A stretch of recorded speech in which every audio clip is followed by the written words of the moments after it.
today, me and my mate are going to put a 2-inch lift in this 120 Prado. Bought the car 3 months ago. Pretty stock, nothing done to it.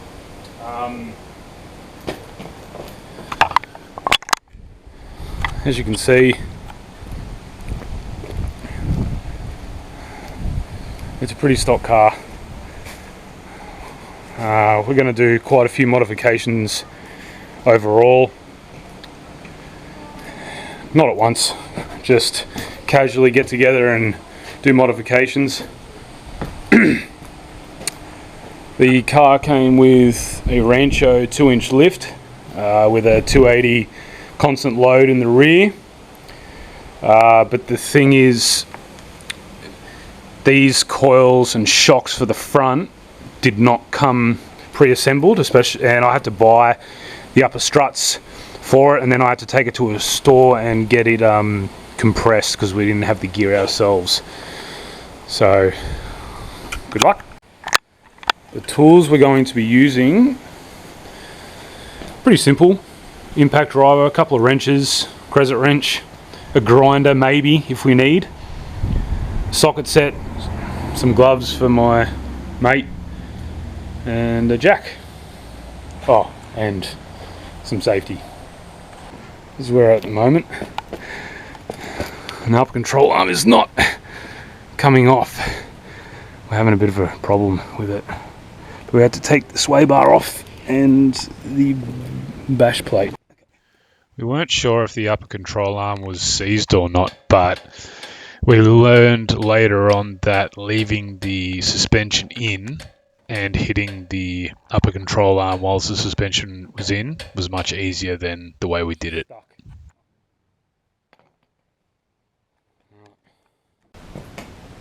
I'll give you an update. That was a pain in the ass because this upper control arm didn't come off. It was just a pain. So sweat my balls off, but it's Queensland for you. Yep, very good. Update, it's in. We just got to connect the sway bar and hopefully not sweat as much on the other side. So it should be easy. So we've learned a lot, and the second one will be simple. Let's do it. You can actually install the suspension without disconnecting the upper control arm. It just takes quite a bit of wiggling around, but it can be done. And as you'll see later on, the right hand side takes us all of 10 minutes to do because we were able to get rid of the, disconnect the upper control arm. That side.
At this point, I was taken in with relief of how little time it actually took to do that side, leaving the shock and spring in whilst hitting the upper control arm was a lot easier and quicker than the other side. Although the other side we tried to hit with the suspension still in later on and it still didn't come off. So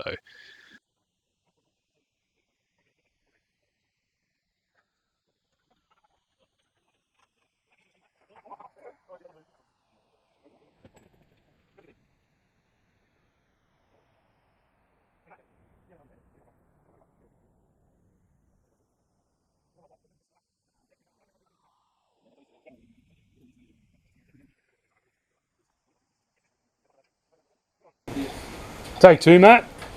Oh, was that all? Yeah. Okay. Well, a little bit of an update. Things are looking good. We managed to get the nut off the struts without having to angle grind. Thank F, mate. Couple of spanners, bit of WD, did the job. So they're out easy. Airbags are in a bit of a difficult position here to sleep. Drop that diff down. We may be able to just remove the space. We'll see how we go. So far, everything's looking good. We're not far off. Sweet. So we'll get those springs in, struts on, put it back together. at this point in time, I'm just loosening the rear sway bar just to get more flex out of the diff so we can install the coils easier.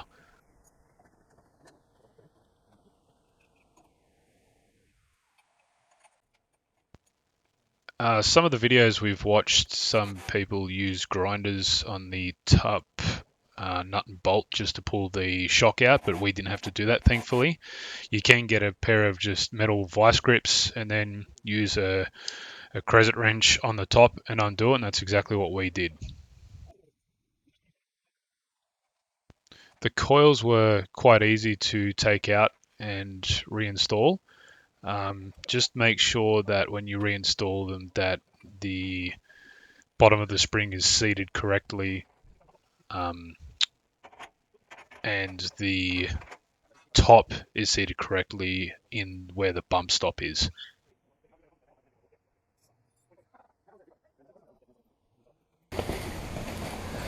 An update, eh?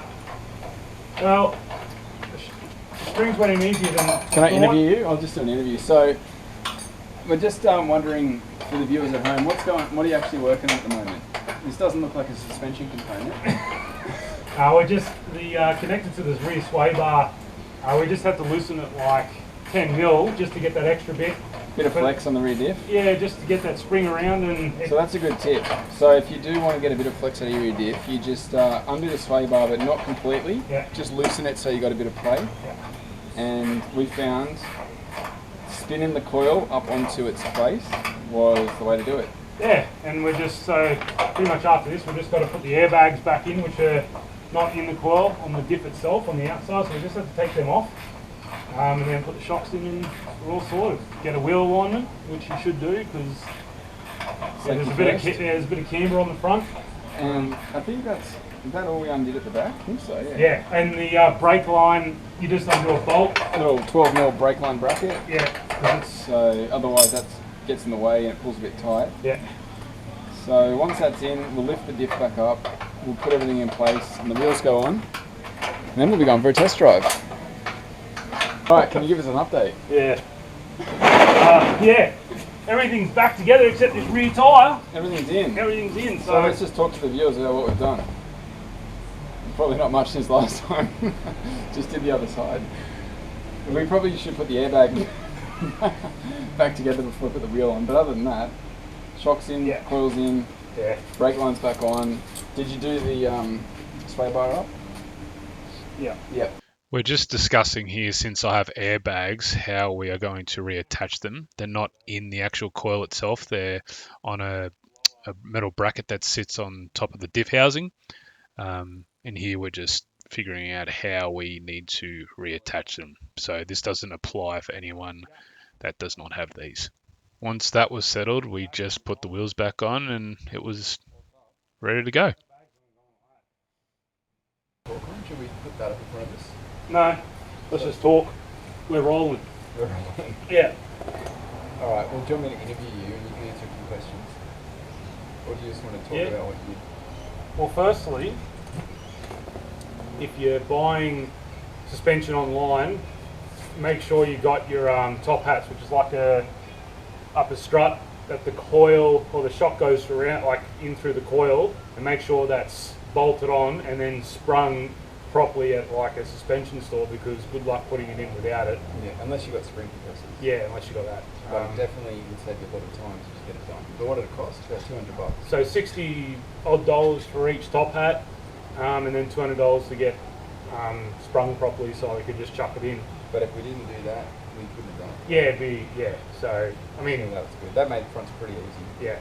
So what did we learn about doing the fronts? We learned that Don't undo the shock before you hit the upper control arm off, because it helps pop it out. yeah, the rigidity it holds within place helps it actually pop off really easily. Because we did it on the first tire, and actually we tried it again on the second tire on the first tire, and it just didn't come off. So that was a bit of a. Yeah. But even if you can't get it out, You can still manoeuvre it up in. between the tie rod and the sort of the front strut, Yeah. or where the strut mounts. So you can still do it. Yeah, it's just a pain in the ass, and you scratch up your coils a little bit, which we did, but whatever.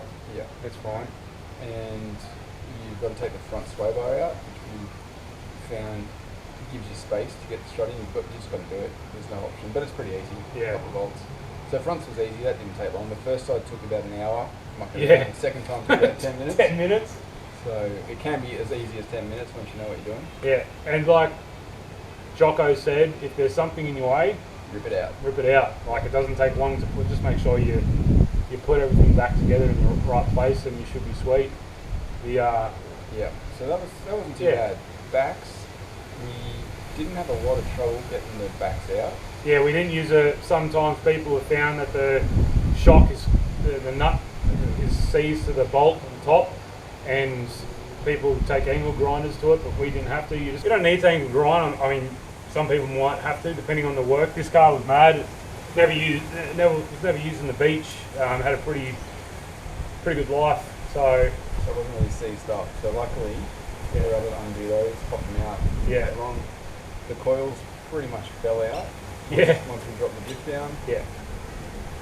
And also make sure you go get a wheel line, because there's some camber on the car right now, which maybe just like I come down. I'm up at Sunshine Coast, and I'll come down to the Gold Coast, but I pre-booked a wheel alignment on the Monday, just so I can go in and like get it straight away, because you don't want to be driving on that shit. It makes a big difference to the alignment.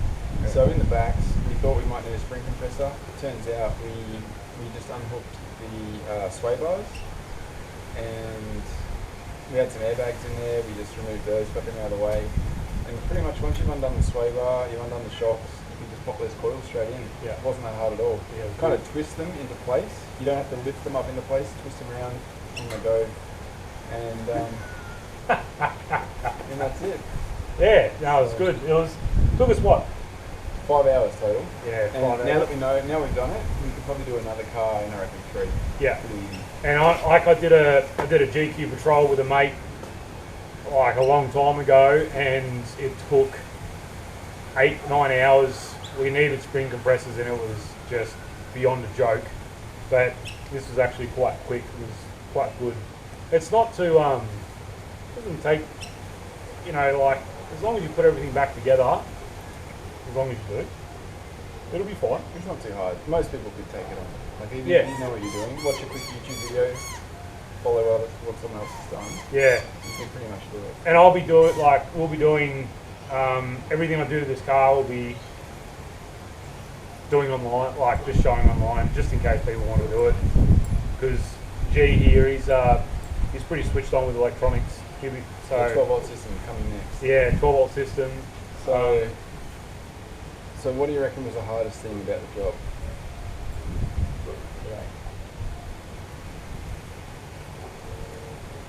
It was hard because we couldn't drop that control arm out of the way, and it was kind of tough to get the alignment of the strut perfectly lined up. Yeah. Just kept sort of slipping a little bit out of place, so that was pretty difficult. Yeah, it was. The backs were actually quite easy. We thought that'd be hard, but they were pretty good. Yeah, the backs were actually very easy. And So it was really that front side that we couldn't drop that control arm. just make sure you got don't just go under there with one jack. Like when we were doing it, the rear, I had both tyres on each side underneath, 2 jacks and the other like 5-ton jack. So, because you don't want that shit crushing your head, otherwise, well, you're gonna have a bad day. But yeah, it was avoided that, so that was good. yeah, nothing was too hard, but it was. We're gonna go for What was easy? You reckon? well, most of it was pretty easy. easy. Like in the rear, there's airbags, so we just like they're not in the coil airbags; they were just on the actual diff itself. So I think one thing that was easy was probably taking like sway bars off. You might think, oh, I don't want to waste my time doing that. It's so easy. With a rattle gun, it's like 30 seconds and it's out of the way, and it's definitely worth doing. Yeah, make sure you got a rattle gun. So rip that stuff out of the way, and the bash plate too. You got to take the front bash plate off to get the sway bar off, but it's so quick. So just do that. And make sure you tighten everything up by hand. Like, yeah, get the rattle gun on it if you know, if that's what you got. But just make sure you Just checking. because with the nut and bolts to the rear shocks, I just did them up tight with my hand, and then as soon as they settle with the tyre on them, they are pretty much loose as. So you need to go around and just double check. I personally double check. I'm going as soon as I get a wheel alignment, I'm probably going to go over them again. I think she'll be right. So yeah. So good job. It's all done in 5 hours, and Yeah. I'm pretty confident that it's all going to last. We started this channel during COVID in what? When was it? October 2009. Was it 19 when we went for a ride? Yeah, because we do we ride motorbikes as well. And we do, we've uploaded a couple of videos, but they're our first videos, and they were just shit. I probably thought I was recording, and I took a photo and. No, it's been good. So yeah, I enjoyed it. but we'll upload. I'm not going to be down here every weekend. But when I do, I'm just going to source whatever I want, like 12-volt system or snorkel coming soon. Yeah, the Snorkel. Yeah, but Bull bar, winch, Yeah. it's all happening. And then I might get a Prado too, and start to do some work. So yeah, I'll get some sort of four drive, maybe an MUX. yeah, because we had a Prado before, a 90, 90, yeah. and it was a weapon, man. We got a mate that got stuck in Fraser, and this guy here in his 90 didn't, and he was at an MUX. I'm kind of considering even getting another 90 because they're just that good. But Yeah. anyway, there'll be another four drive coming, and we'll do a bit of work on that too. Yeah. Just another thing. We I have no idea what we're doing. Yeah, we kind of have an idea of what we're doing, but we watch a lot of videos, and we've been camping full driving for quite some time. And we just looked up how to do it online. Yeah. And just had to go. Yeah. We're not mechanics. Because you learn so much. You like on my motorbike, I could, I know my motorbike very well because I work on it myself, but. Let's do a bit of mechanics in our spare time. Yeah. And so far it's all worked out for us. Yeah, so far. Anyway.